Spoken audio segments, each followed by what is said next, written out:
Hey everybody, it's Eric from EPAutos.com, your libertarian car guy. Caught an old interview with Jeremy Clarkson from BBC Top Gear, where they were talking about bad driving and trying to figure out how to identify bad drivers on the road.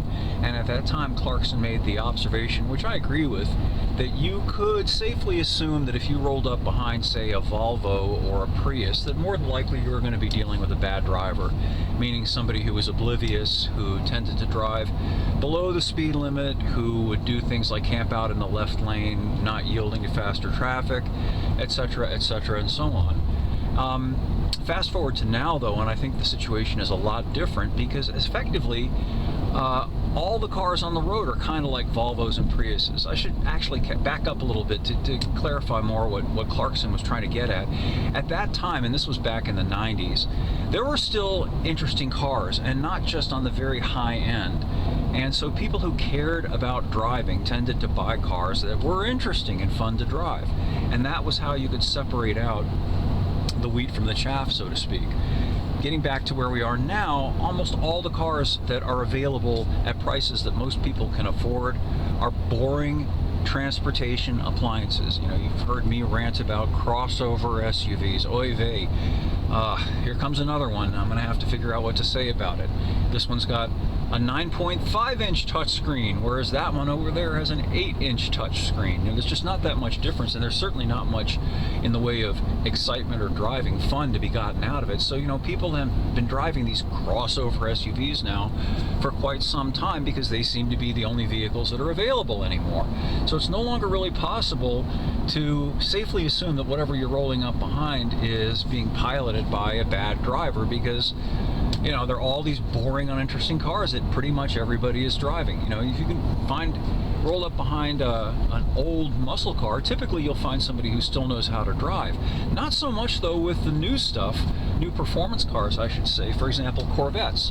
I've noticed this phenomenon. I've rolled up behind a number of new Corvettes, and more often than not, they're driven in the same way that people that we like to snicker about drove Priuses.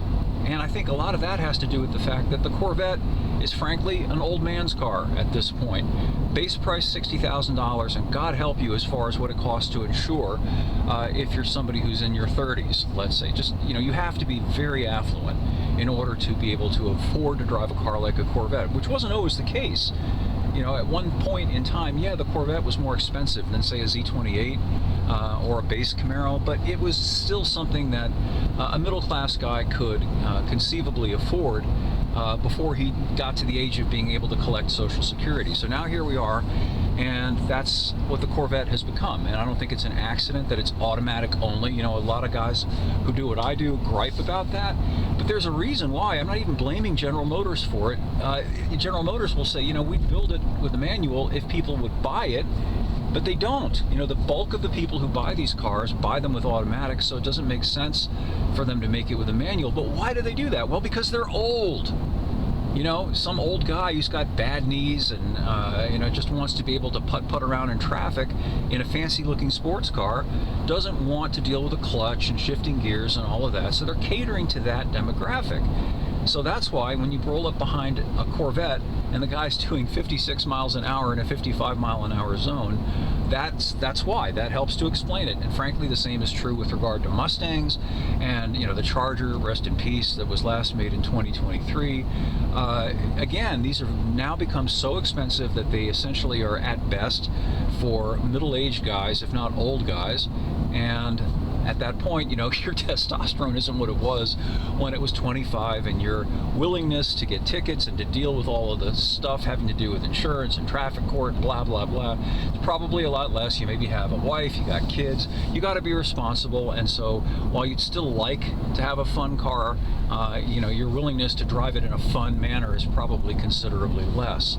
So that's where we are now, and I think that's why it seems like 9 out of 10 of the vehicles that you encounter on the road are driven by NPCs. It seems like, you know, people who are just sort of asleep at the wheel, who don't particularly have any interest in driving in other than a transportation sense, you know, to get from A to B.